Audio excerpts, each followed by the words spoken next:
शाम के करीब 7:30 का वक्त था। मोहन कुमार खंडेलवाल पटना स्थित अपने होटल में ही थे, तभी उनके मोबाइल पर एक कॉल आई। वह कॉल एक अनजान नंबर से आई थी।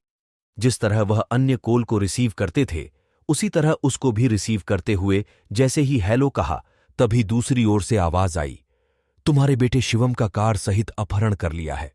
शिवम उनका 14 साल का बेटा था, जो पटना के बियरचंद पटेल रोड स्थित न्यू पटना क्लब में टेनिस खेलने जाता था। कार उनका ड्राइवर गिरीश पाठक चलाकर ले जाता था। बेटे के अपहरण की बात सुनकर मोहन कुमार के तो जैसे होश ही उड़ गए। अपहर्ता बेटे को कोई हानि न पहुंचा सके, इसलिए वह बड़ी ही विनम्रता से बोले, आप मेरे बेटे को छोड़ दीजिए, बदले में आप मुझसे जो भी मांगेंगे मैं दे दूंगा। हमें 2 करोड़ रुपए चाहिए। पैसों का इंतजाम करने के लिए कल दोपहर 2 बजे तक का वक्त दिया जाता है। तुम तब तक पैसों का इंतजाम कर लो, और अगर तुमने पैसे नहीं दिए या फिर कोई चालाकी दिखाने की कोशिश की तो तुम बेटे से हाथ धो बैठोगे।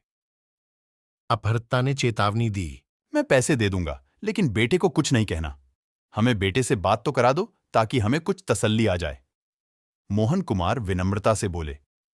बेटे की आवाज सुनने के लिए वह फोन को कान से चिपकाए रहे। कुछ देर बाद उनके कान में बेटे की आवाज आई, हाँ पापा, मैं अंकल के कब्जे में हूं। बेटे की आवाज से उन्हें महसूस हुआ कि जैसे वह डरा सहमा हुआ है।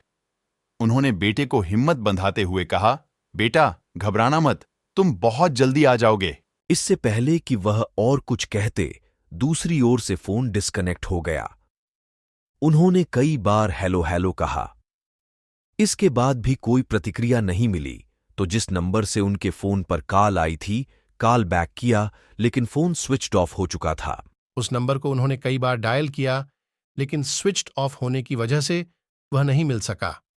उन्होंने अपने ड्राइवर गिरीश पाठक को फोन लगाया, लेकिन उसका फोन भी स्विच्ड ऑफ आ रहा था। अपहरण शिवम का हुआ है तो ड्राइवर का फोन बंद क्यों है? अपहर्ताओं ने क्या उसे भी अपने काबू में कर रखा है, या वह उनके चंगुल से बाहर है? यह बात वह समझ नहीं पा रहे था। मोहन कुमार खंडेलवाल की घबराहट बढ़ गई। वह होटल से सीधे कौशल्या एस्टेट स्थित अपने घर पहुंचे। उन्होंने सबसे पहले पत्नी से पूछा, शिवम टेनिस खेलने के लिए घर से कितने बजे निकला था? रोज की तरह वह शाम 4:15 बजे निकला था, मगर क्या हुआ उसे? आप यह सब क्यों पूछ रहे हैं? पत्नी ने पूछा। न चाहते हुए भी मोहन कुमार को बेटे के अपहरण की बात पत्नी को बतानी पड़ी।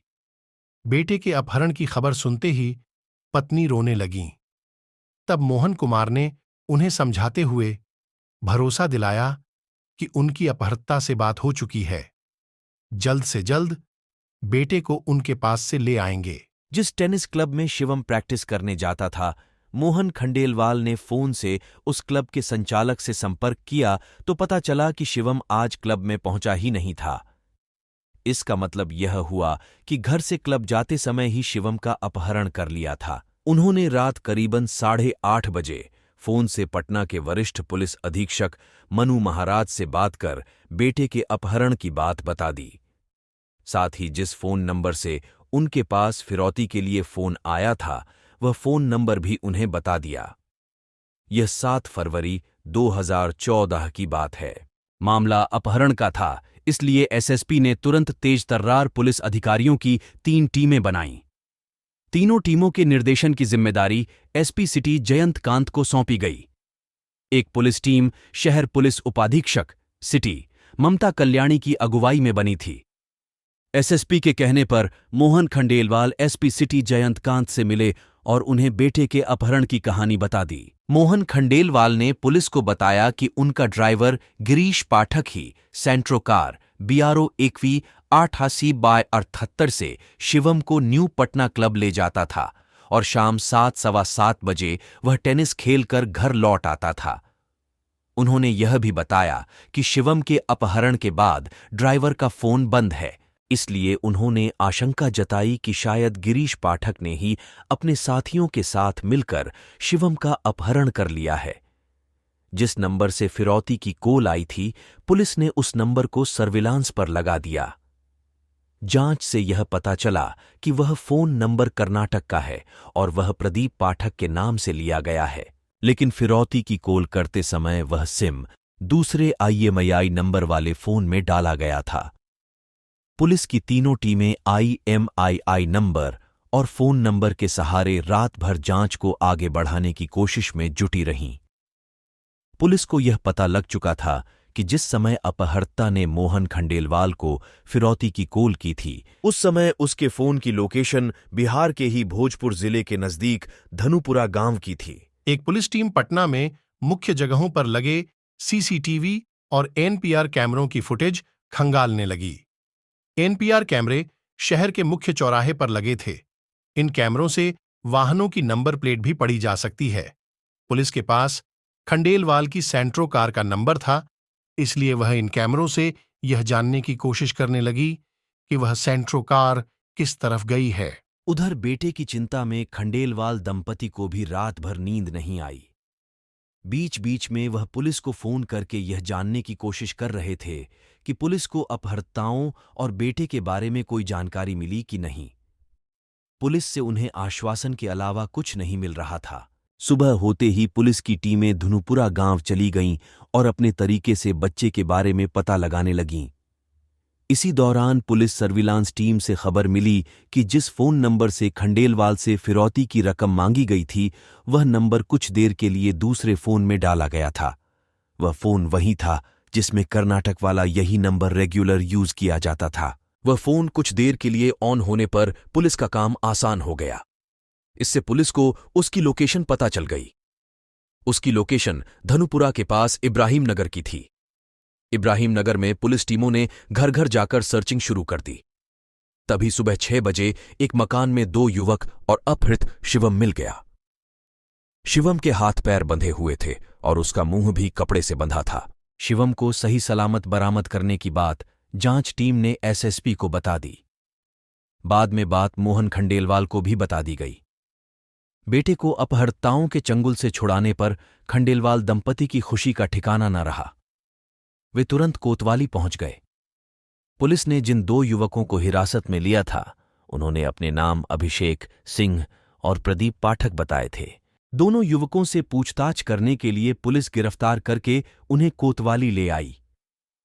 अभिषेक और प्रदीप पाठक से पूछताछ करने पर पता चला कि शिवम के अपहरण की साजिश खंडेलवाल के होटल में काम करने वाली युवती अनामिका और उसके पति गिरीश पाठक ने रची थी। मोहन खंडेलवाल ने भी बेटे के अपहरण में गिरीश पाठक पर शक जताया था। गिरीश और उसकी पत्नी अनामिका पिछले 2 दिनों से अपनी ड्यूटी पर भी नहीं आ रहे थे और उनके फोन भी स्विच्ड ऑफ थे। पुलिस ने भी दोनों मास्टरमाइंड की तलाश शुरू कर दी, लेकिन उनका पता नहीं लगा। केवल 14 घंटे के अंदर अपहृत बच्चे के सही सलामत बरामद के अलावा 2 अपहर्ता भी गिरफ्तार किए जा चुके थे। यही पुलिस की बड़ी उपलब्धि थी। अभियुक्त अभिषेक और प्रदीप पाठक से विस्तार से पूछताछ की गई तो शिवम के अपहरण की दिलचस्प कहानी सामने आई। बिहार की राजधानी पटना शहर में कौशल्या एस्टेट के रहने वाले मोहन कुमार खंडेलवाल का शहर में एग्जीबिशन रोड पर एक होटल था। इसके अलावा उनके कई और बिजनेस भी थे। इसकी वजह से उनकी गिनती शहर के अच्छे बिजनेसमैनों में थी। उनका एक बेटा था शिवम। वह सेंट जोसेफ हाई स्कूल में कक्षा 9वीं में पढ़ता था। 14 वर्षीय शिवम को पढ़ाई के साथ टेनिस खेलने का शौक था। बेटे की रुचि को देखते हुए मोहन खंडेलवाल उसकी प्रतिभा बढ़ाना चाहते थे। अच्छे खिलाड़ी बनने के गुर सीखने के लिए शिवम पटना के बीरचंद पटेल रोड पर स्थित न्यू पटना क्लब जाने लगा। वहां वह 2.5-3 घंटे टेनिस की प्रैक्टिस करता था। खंडेलवाल ने बेटे को क्लब ले जाने और वहां से घर लाने के लिए अपने ड्राइवर गिरीश पाठक की ड्यूटी लगा रखी थी। गिरीश ही सेंट्रो कार से शिवम को शाम 4 बजे क्लब ले जाता और उसके प्रैक्टिस करने के बाद 7-7:15 बजे घर लाता था। गिरीश पाठक खंडेलवाल के होटल में रिसेप्शनिस्ट की नौकरी करने वाली अनामिका का पति था। अनामिका पटना के ही थाना जगनपुर के ककरबाग के रहने वाले दिलीप कुमार की बेटी थी। वह वहां पर एक डेयरी चलाते थे। अनामिका अपने 2 भाइयों के बीच अकेली बहन थी, इसलिए परिवार में वह सबकी दुलारी थी। इंटरमीडिएट पास करने के बाद उसने मोहन खंडेलवाल के होटल में रिसेप्शनिस्ट की नौकरी कर ली।